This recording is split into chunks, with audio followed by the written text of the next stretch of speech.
And welcome, ladies and gentlemen, to another episode of Did You Know? My name is Max. And I'm Alan. And in today's episode, you know what? I'm actually going to just hand it off to Alan. Oh, God, put me on the spot, man. Okay. Let me think. I wasn't ready for this. How about we talk about Plato's Allegory of the Cave? Does that sound like a... Plato? We're going to play with Plato? Plato, yeah, but not that kind of Plato. And I don't want you to touch my toes either. I'm not talking about that kind of playing. I'm talking about Plato, the philosopher. All right? Plato, as in Plato. All right? So, a little bit of background on Plato here. now I'm not going to not hear, like, Play-Doh when I say his name. Anyways, he was a student of Socrates and the teacher of Aristotle. He wrote in the middle of the 4th century BCE, which, if anyone's confused of what the E's there, because I know I was at first, it's before Common Era. Yeah, it was before Common Era, and I think some interpret it as before Christ. Well, that's how it was before, but they wanted to, like, get rid of the religious connotation, I guess. I think that's the purpose behind that. And also, small side note, for those born in the 80s, Socrates, we also mean by Socrates, man. That's who we're talking about. Okay. Socrates. So crazy. Also, if you guys hear any thunder or anything like that, it's pouring and all kinds of crazy stuff right now at my place. So just ignore it, I guess. I can only edit so much. Yeah, it's Florida. Yeah. Oh, well. Anyways, he was influenced primarily by Socrates to the extent that Socrates is usually the main character in a lot of Plato's writings. But he wasn't just influenced by him. He was also influenced by Heraclitus. I'm just kidding. Actually, is it Heraclitus? Heraclitus. Huh. At first, I thought it was not Hercules. I thought I was like, maybe it's Heraclitus, but Heraclitus sounds almost just as bad. Yeah. Parmenides and the Pythagoreans. So here's another little interesting bit about Plato. There are varying degrees of controversy over which Plato's works are actually authentic, and in what order they were written. Okay, due to how old these things are and the manner that their preservation was taken throughout time. That was kind of an issue. His earliest works, though, were generally regarded as the most reliable of the ancient sources. So it's kind of like as his notoriety grew, it was kind of hard to tell where his works kind of fell in on a chronological scale. Now, wasn't there some rumor that he had like ghostwriters do some of his work? I think so. I've read a little bit about that. I didn't get into too much detail, so I couldn't tell you, who said that or where it came from, or because I don't remember if it was him or if it was Shakespeare. Now, Shakespeare, there's always been a little bit of rumor, but Socrates, Plato. Plato, I've heard almost consistently. It's been whenever there's questioning of his work that ghostwriters come into play for some reason or another, which was kind of interesting, but we don't know exactly. Yeah. Well, anyways, moving on, and kind of in a backwards way, really, his birth, let's talk about that for a second.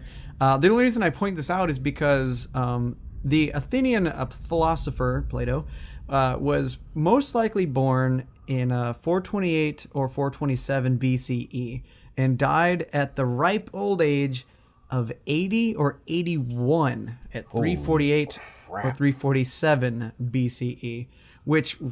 to me, whenever I read that, because, you always hear about, like they only had 30 years, 40 years, but 80 or 81 is pretty insane considering how long ago that was. That's ancient to them because you have to look at the context of time for them. Everything moves very slow. Yeah. So he probably seen so many things happen. They're like, oh my God, Plato's an ancient man. You don't understand. He's 84 years old. We stopped counting after a while. And I didn't do any other looking into. I should have to see how long Socrates and a couple other people from that era lived to be. So I was like, maybe that was normal for people in that time, and it just kind of deteriorated with, the I guess the advent of more. I think the average the average lifespan around that time period was like I have to look it up, but last time I checked, it was like you if you were like in your 50s, you were doing good. Yeah, that's I was always thought of, but Yeah. but okay, so here's the thing that's also weird about his birth. Okay, there's a lot of uncertainty about that date because of the inconsistencies that were in Diogenes Laertius, that's a word to say, and Apollodorus's chronology. So other readings, if you kind of look through them, they kind of put him at different times. But I will say the 428 or 427 BCE birth date is generally accepted as accurate. So if you did want to put on a date, that would be it. As we mentioned earlier at the beginning here, Heraclitus was one of his big influences. He either had some kind of association with him personally or with one of his followers based off of other written accounts. And his influences can be seen in more of his mature, as far as his age was concerned, work of the sensible world as endlessly changing. Now, as far as Parmenides and Zeno were concerned, this is where we're going to talk about this later, but the theory of the forms, which falls in line with the Parmenidean requirement of metaphysical unity and stability and knowable reality. So that's going to be some crazy stuff. As far as the Pythagoreans were concerned, this is kind of in line with his fascination with mathematics and a lot of his, or not maybe a lot, but some of his political ideals. And last but not least, we have Socrates, Socrates. All right, it's plain that no influence on Plato was greater than that of Mr. Socrates. This is evident not only in many of the doctrines and arguments that we find in his dialogues, but in his choice of I keep trying not to say that, but Socrates as the main character in a lot of his works. So according to this thing called the Seventh Letter, Plato counted Socrates as the justest man alive. Jesus Christ, man. And according to someone else who kind of put together Plato's life, Diogenes Laertius, the respect was mutual. So Socrates had a very high regard to Plato as well. So it wasn't just him man crushing over Socrates. So let's get to the meat of this thing. The whole point of this is to talk about the allegory of the cave. Now, Max, have you ever heard of this before? I'll be really honest with you. No, I have yet to hear anything of this. This is kind of interesting. Let me rephrase it. I've heard it mentioned in passing, but I've never really dove deep into this because I don't know. This is going to be really interesting for me because it's going to be a lot of information for me to take in. But yeah, I'm ready to be blown. I need a blunt for this. Oh, I'm sorry. I'm not advocating for drug use, but let me tell you, philosophy just makes me want to do it sometimes. All right. Well, let's start by breaking this thing apart. So allegory is going to be somewhat like a story. Usually allegories have a purpose or a point to them. And if it's the allegory of the cave, obviously cave is going to be a central idea in this. So what this is a theory put forward by Plato concerning human perception. Plato claimed that knowledge gained through the senses is no more than opinion that in order to have real knowledge, we must gain it through philosophical reasoning. So what we're kind of looking at is like a metaphysical, like an idea of something. So, when someone says like refrigerator, in your head, you can picture a refrigerator. Although there are different kinds of refrigerators, we have the same idea of what it is. So or this the same basic form, 2 doors, it opens, it does stuff, right? Exactly. Okay. But once we get through with this, we'll see that that's just our understanding of it. Sort of like the perspective of the world to an ant is much larger than it is to us. So it's kind of like changing the perspective a little bit. And well, let's just go ahead and jump into this. So he distinguishes between people who mistake sensory knowledge for truth and for people who really see the truth in this. So first we have the cave, all right? Imagine a cave in which there are 3 prisoners. The prisoners are tied to rocks, their arms and legs are bound, and their head is tied so that they can't look anywhere but the stone wall that's in front of them. Follow me so far? I am following you, and that's a horrible way to live. It is. All right, so these prisoners have been there since birth, and they've never been outside of the cave. Behind the prisoners is a fire, and between them is a raised walkway. People outside of the cave walk along this walkway carrying things on their heads, including animals, plants, wood, stone, vases, anything, you name it. So right now you have this idea, this fire is casting these shadows on the stone wall. So imagine for a second that you are one of those prisoners. You can't look at anything behind you or to the side of you. You must look at the wall in front of you, and that's it. When people walk along this walkway, you can see shadows of the objects they're carrying cast onto the wall. If you have never seen the real objects before, you would believe that the shadows of the objects were quote-unquote real. So to you, that is reality. Plato suggests that the prisoners would probably begin a game, kind of guessing which shadow would appear next. If one of the prisoners were to correctly guess, the others would praise him clever, and praise him. That's a hard one to say. Praise him as clever and say that he was a master of nature. So they're just kind of turning it into this sort of a game. But the person who's able to guess it, he's the master of nature. Okay, so that is reality to them. So he understands it. That's the guy. Okay, so now pretend that one of those prisoners escapes from the bindings and is able to leave the cave. He goes outside and he's completely floored at what he discovers outside of that cave. He's going through sensory overload at that point. Absolutely, and he can't believe what he's looking at is real, because up until this point in his life, only the shadows were real. So He starts looking around and he starts to understand this new world, and he sees that the sun is a source of life, and it goes on he goes on this intellectual journey, and he discovers the beauty and meaning of all things, and so on and so forth. All right, he looks back at his former life and that the guessing game that he played was absolutely rubbish. It didn't have any context. It didn't hold a candle, no pun intended, to the stuff that he's just picked up, all of the things. So he's excited now. He returns back to the cave, and he informs the other prisoners of what he finds. Okay, so imagine now that you're sitting there and you're still looking at those shadows, and you're like, yeah, that's, we're going to call that a Vossi. And I think it's pronounced vase. Come on, Heraclitus. It's a Voss. Okay. Guys, guess what?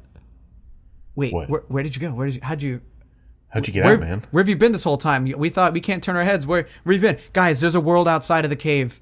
Get out of here with that. There's no such thing. You're crazy. That doesn't make any sense.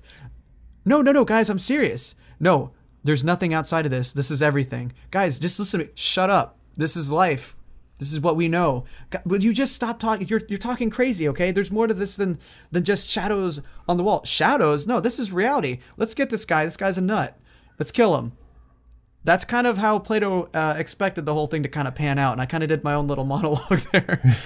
But I had to let you go with it, man. Like, you're doing such a great job. I'm sorry. This is grade A comedy right here. I got into it. But they don't want to be released. He says, let me set you free so you can see the world as it really is. But they're so stuck in the ways that they've been perceiving everything that they threaten to kill him if he tries to actually set them free.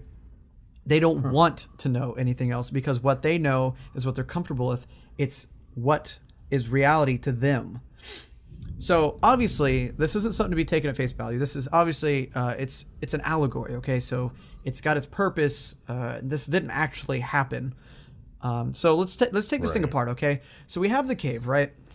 In Plato's theory, the cave represents people who believe that knowledge comes from what we see and hear in the world. This is empirical evidence. The cave shows that the believers of empirical knowledge are trapped in this cave of misunderstanding. At least that's one way to interpret it. Can you almost say that it would be like they are in their own bubble of knowledge, I guess you could say? Right.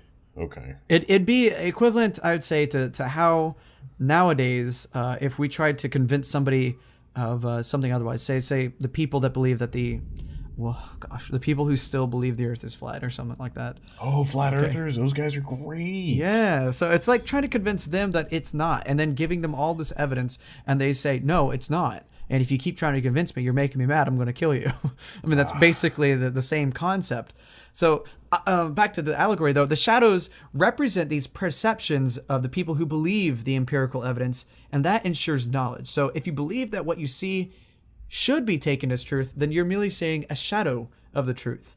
In Plato's opinion, you are a quote-unquote pleb if you believe this. So he was putting the name game early on. Yeah, he was, man. That's like gamer term nowadays. Oh, you pleb. It's just hilarious. Speaking of games, the game that's referenced in the allegory represents how people believe that one person can be a master when they have... What was that? Oh man, I'm going crazy. I thought I heard a noise. That was just the weirdest. I heard this boo. And it sounded like the noise whenever they're charging the Death Star to shoot the laser. Oh my god! Hey, it might happen. We've got probably another 30 minutes before we die. Hey, ladies and gentlemen, this is going to be our last episode, just so you know. No, it's not. We'll continue just kidding, as particles floating through space infinitely until something comes along, takes our DNA. We get born onto a different planet, and we'll start the podcast all over again. As Socrates and Plato. Yes. Anyways, so before I was interrupted by that noise in my head, I'm not crazy, I swear. Plato's demonstrating that this master doesn't actually know anything, and that's suggesting that it's ridiculous to admire someone that acknowledges shadows of truth the way that they do. So the escape prisoner represents the philosopher, he who seeks knowledge outside of the cave and outside of the senses. The sun represents the philosophical truth and knowledge, and his intellectual journey represents the philosopher's journey when finding truth and wisdom.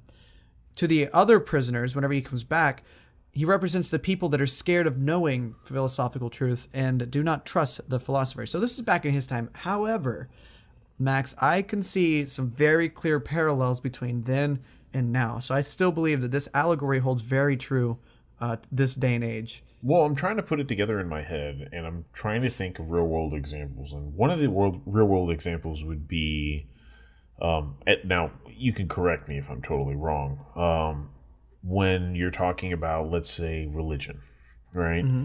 Now, I'm not talking about the standard, like, Catholics, Christians, and whatnot. I'm talking about the hardcore, they are so into their religion. Nothing else exists in the world. And, when you give them empirical evidence as to why certain things happen, or evidence beyond what, the scope of their senses, it seems like they just shut out to the rest of the world. And that's one of them that I can see that happening. And also there's just a few of them where even today in political parties, trying not to get too political, but it's just that in either party, the moment you try to speak some sort of logic and reasoning, it's like you're poking holes in their little bubble of knowledge. And so again, they shut down and they threaten to do horrible things to you. Mm-hmm. Now, correct me if I'm wrong, because that's pretty. I mean, well, actually, the way that you're presenting the information is actually somewhat backwards compared to the allegory. Okay. Because the person that's presenting the empirical evidence, the one that sees it, feels it, tastes it, touches it, whatever, that would be the person that is presenting the evidence. And this, it's not so much talking about people getting out of their own ways. It's people not willing to accept truth outside of what they understand as truth. That'd be the better way to look at it. And honestly, X-Files, if you remember that show. Oh, I love that show. Does a very good job of explaining this kind of within its own story. So Mulder in the X-Files would We're talking about fires, and you're just like, X-Files. Wait. But Mulder would actually be a philosopher because he's looking to find the truth. He's searching beyond what empirical evidence has taught science and, well, the FBI and all these other things. So he's trying to find the heart of the truth. Everything points to something beyond what is in front of him, and that's what he's able to see. So in a weird way, the X-Files does a very good job representing this allegory because there's the cave and the shadows, which would be, the people, the regular population. They see the shadows, which are cast by the government. Right. And he is the philosopher who escapes. He's the prisoner that escapes. He comes back, finds that there's more to it than what has been presented, and tries to tell everyone else. And whenever he does that, he's always met with resistance. So I can actually see that. Yeah, I can definitely see. So it's one that it works best when somebody was within the system at first, and now they've made themselves outside of that previous system, and now they're trying to basically break said system. Yeah. So we're talking almost Matrix style stuff here. In a way, yeah. In a way. And it's more like if, as far as we're talking Republicans, Democrats, and stuff in the past couple episodes, it'd be equivalent to like a Trump supporter, all of a sudden like finding out all this information because he's decided to look beyond what everyone else was going. They're like, oh, he's speaking his mind or whatever. And I'm not putting any kind of, I'm not being biased here or anything. We're not for any or against anybody here, folks. Right. Okay. I'm just saying, a lot of the people that you talk to about Trump that support him will say he speaks his mind. I like that. Well, if you were that kind of person, and then one day you're just like, but is that a good thing? And you questioned it, and you decide to go further into that, that would be the equivalent of the prisoner who escapes. Because now, once you break free of that and you start looking for, and this goes for both sides. I mean, if we're going to be honest here, they both have dirt that needs to get cleaned up, or that exactly. everybody knows about, but you either choose to ignore it or you haven't heard about it yet. But that would be the equivalent of someone that's really for Trump all of a sudden taking a step back, going like, I don't know if I like this anymore, and trying to convince other people to do the same. And that would be a good example. But like you said, it's best explained if they were already a part of a system, and then they kind of were taken out of it, much like the Matrix, actually. So it's kind of good that you pointed that out. Yeah, because all I could think of is Neo knew Kung Fu, and then all of a sudden well, not really, but then once he's out of the system, he's like, holy crap, this is what life actually is. This is what what my actual senses are giving to me, and this is what happened. And so then when he goes back in, he realizes that those forms, what he's seeing, means nothing. Right? That's only one dimension, one facet of what actually is going on, the true philosophical truth. When he goes out into the real world. So that's actually kind of interesting. Yeah, and it's really cool because until you sit there and think about it, or you don't hear this allegory, a lot of movies that kind of do that, where there's like a resistance or something, that kind of idea at least. Right. They really pull from this allegory situation where there's just the one person that's trying to convince everybody, but it doesn't pan out for them. Right. And a little heads up, towards the end of the month, we're going to be talking about a segment that Max and I are working on, and that story that we're going to be discussing, Max, also follows this allegory rather well. Ooh, this is kind of exciting. So it's kind of like everything is all coming together. Oh, look at that. But something else, another thing that we mentioned earlier, whenever we were talking about Plato's history, specifically with Parmenides and Zeno, we're discussing the theory of the forms. That has a lot to do with this allegory because it's talking about what is the perception of real. All right, so let's first describe or explain what a form is in this context. Now, before we continue on, sure. Ladies and gentlemen, put your thinking caps on, because I'm not joking. This is going to mess you up. This is, a very fair warning. It is arguably the most, if you're not, I'll try to talk slow just so it makes sense, but not that slow so it's annoying. Do you understand? A form is a spatial. But no, seriously though, it's you really have to just rack your mind and just brace for all of this, because it's philosophy, guys. You have to really think outside of the box for everything to make sense. It makes sense and doesn't make sense all at the same time. Yes, and it's like learning a new thing, honestly. Yeah.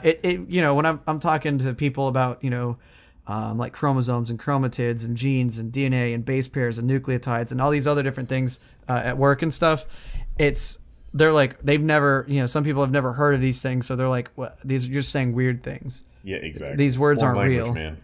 So the same thing is going to be here. The difference is the words that I'm going to be saying are words that you understand and words that you've heard of before. It's just going to be rearranged in such a way that you've never heard those words put in that order before. That's the best way that I can come up with it. So anyways, a form is aspatial. And Max, would you care to divulge what that means? Aspatial. Transcendent to time and space. No, not really. It's just transcendent to space. Well, okay? time would be atemporal, correct? Atemporal. Yeah, atemporal is transcendent to time. Aspatial is transcendent to space. So it's just beyond space and beyond time. Awesome. Atemporal means that it doesn't exist within any time period. Rather, it provides the formal basis for time. So this is when we get a little weird, guys. Yeah, exactly. That means, okay, it formally grounds the beginning, persisting, and the ending, but it's neither eternal in the sense of existing forever, or is it mortal of limited duration. It exists transcendent of time altogether. So you can't think of a form as something that had a beginning, something that had a middle, or something that had an end. It's not eternal in the sense of existing forever, though, but it's not mortal, all right? So again, it's confusing. Just know that it exists outside of time. You cannot put anything time-related to that term. So the best way to kind of think about it is, if you to draw a line, and that is time, all right, numerically or whatever, and then you want to draw your form in a line, they would almost be parallel. They would never exist within each other, but they're always there. That's a good way to put it, yeah. Yeah. Now, they also have no spatial dimensions. As we mentioned before, aspatial rather. There's no spatial dimensions. There's no orientation in space, so no X, Y, or Z axis. They do not have a location either. They don't exist. They are non-physical, but they are not in the mind. Forms are extra-mental. Okay? Real in the strictest sense of the word. Okay. Now, think of a form as a blueprint. It's an objective blueprint of perfection, of whatever it is. Forms are the perfect forms. Forms are perfect themselves because they are unchanging. For example, let's just say that we have a triangle and we drew it on a whiteboard. All right. We know that triangles are polygons with 3 sides. The triangle as it is on the whiteboard is far from perfect. So if you were to draw one, it would not be the same as a triangle that I would draw.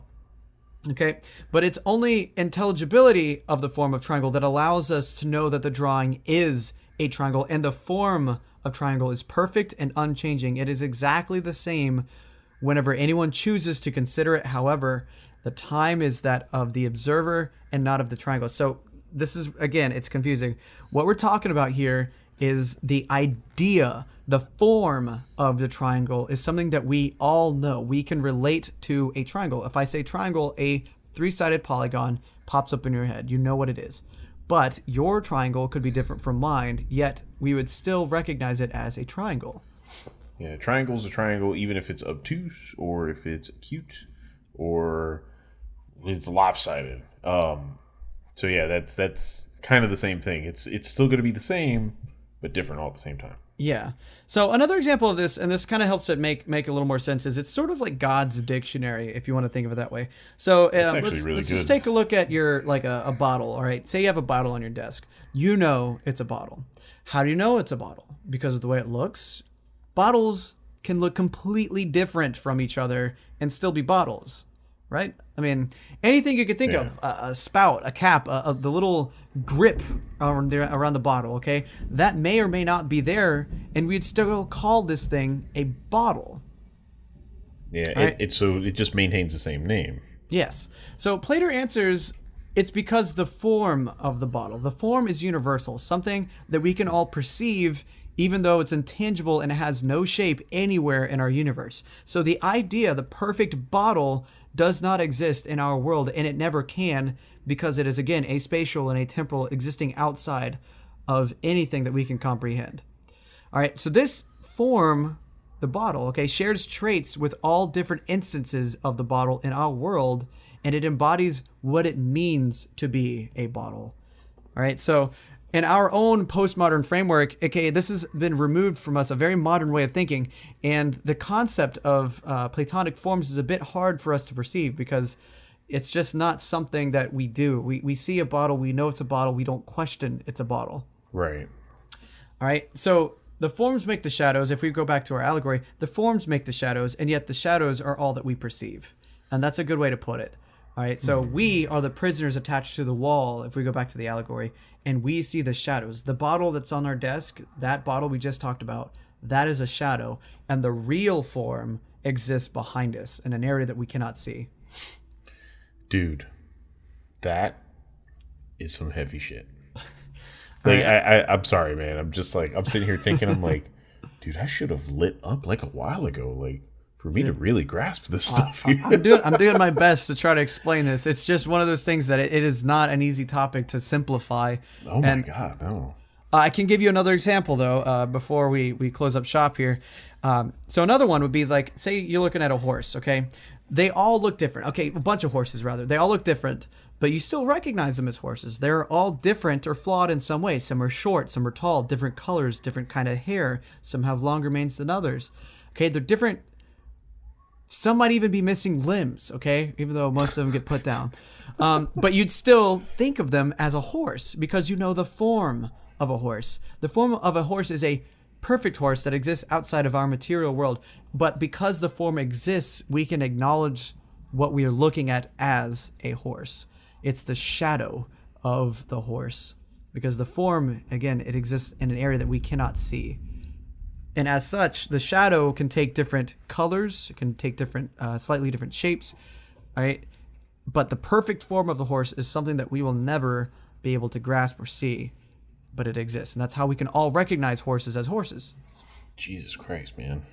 So Plato, man, I mean, I mean, that's all I could say. This guy. Really, Jesus Christ.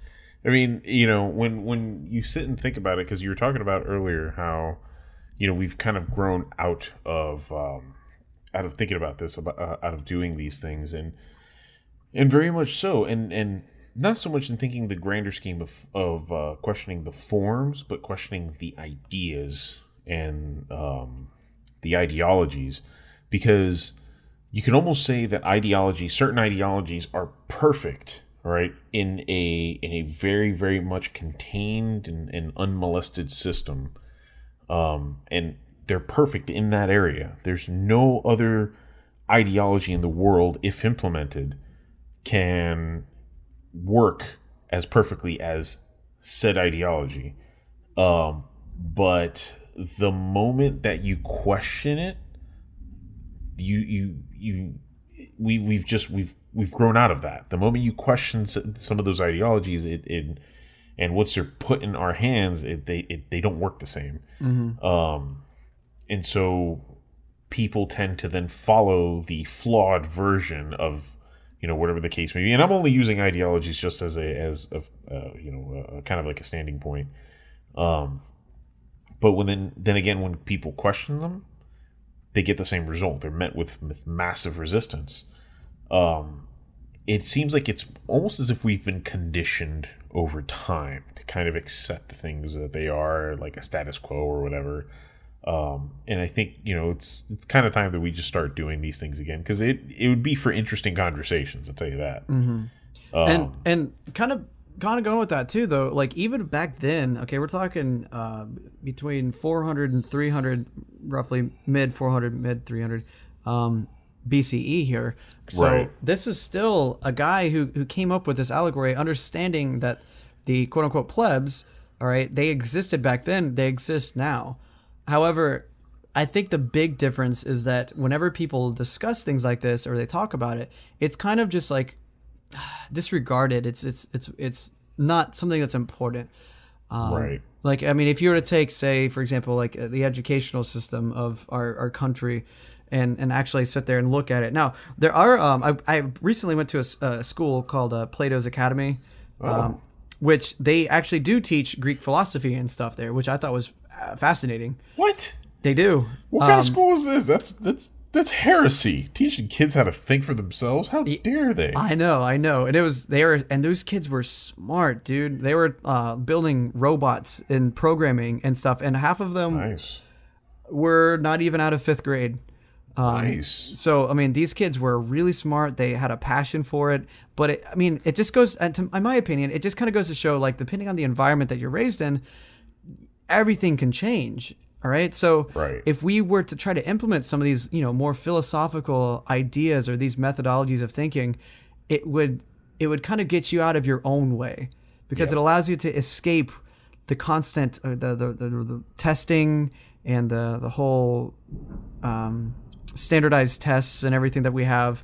It gets out of that and allows you to think freely without being bound to a specific topic. Or bound to be to a set of rules, like the shadows on the wall. Okay, we teach children and stuff the shadows when we need to be teaching them to look beyond the shadows. Yep, I wholeheartedly agree, and it's kind of telling when you have kids. It's not even so much that they're building robots and whatnot, but when you have kids that actually have a genuine question to ask, and it's not met by resistance, because that's another key part too. Because we're talking about when a human being, right, not even so much a kid, right, because we're conditioned to just kind of brush aside neatly questions that would be considered I don't know, any sort of resistance that would be perceived as resistant to the status quo. We tend to brush those aside. And so when you have another adult or a kid who decides to question it may not be for any sort of malicious intent. When they genuinely question, why is this the way it is? What can we do to create a solution for whatever the issue may be?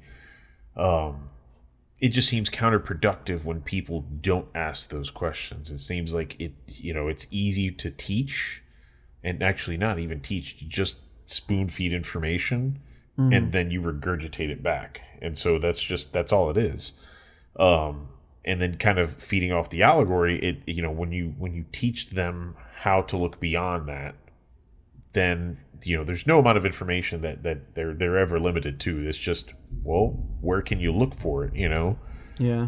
And I think you and I kind of mentioned something about this earlier. We're at a day and age where we have in our hands roughly 10,000 years worth of information, and yet we fail to look at it. We fail to look beyond we're capable, what's capable of in the palm of our hands. And so we're just stuck dealing with, the status quo. So yeah, that's some heavy stuff there, man. It's man, I thought it'd be a good topic, and I think it's been pretty good. It's definitely, like I said, it's insightful in a different way. It's not insightful as in like I never knew that, or you might not have ever known it. That's the show is called Did You Know? But it's just insightful in the way that you're like, I've never thought that way before. Exactly. And that's, I think, another thing that the allegory kind of hints at is the people who search for the truth have to think outside of the normal way of thinking. And by having this information presented to you, hopefully you've been able to kind of get out of your own way, your own method of thinking, your own rationalization, and kind of escape for a little bit and imagine this world that exists beyond what we know. So in summary, I've got none, because that's some heavy stuff. I think we did a pretty good job kind of summarizing at the end there. So yeah, I think so too. Put a nice little bow on that. Yeah. I mean, in a nutshell, in summary, really, if you really want to recap it, start thinking outside of the box. This is the literal translation to think outside the box. Look beyond the shapes. Look outside, not literally, but and to think for yourself too. Think for yourself, man. Don't ever let anybody tell you what you should be thinking based on any sort of characteristics of your own or how to think. You think on your own, and if anybody tells you otherwise, they can go and do horrible things to themselves. Right? Don't let the shadows on the wall be the truth. Be the person to find the truth. That's there we go. So, ladies and gentlemen, this is the end of another episode of Did You Know? And I want to say thanks for listening. And our shameless plugs, if you want to continue this conversation, you can follow me on Twitter at @TheInfoDiver. And you can find me on YouTube at VG.Elucidator. I don't have the URL. I just realized I don't have the URL up. Holy cow! Oh well, but you could still find me on Twitter. Well, yeah, let me do a quick explanation real quick. You can't actually change the URL until you have 100 people subscribed. So if you want me to just be able to say youtube.com/VGElucidator, then please subscribe. So that way I can finally say that. But I can't do it until I have 100 people subscribed. But otherwise, you can still always find me VG.Elucidator on Twitter. So awesome. Now, Alan, or it could be VGElucidator. I really need to learn my social media, Max. Tell us what the quote of the day is so I can stop talking. That's fine. I'll let you take the reins. I'll do the quote of the day. So, the quote of the day comes from Plato himself. And today, opinion is the medium between knowledge and ignorance. All right, folks, you have a wonderful evening. Good night. Have a great evening.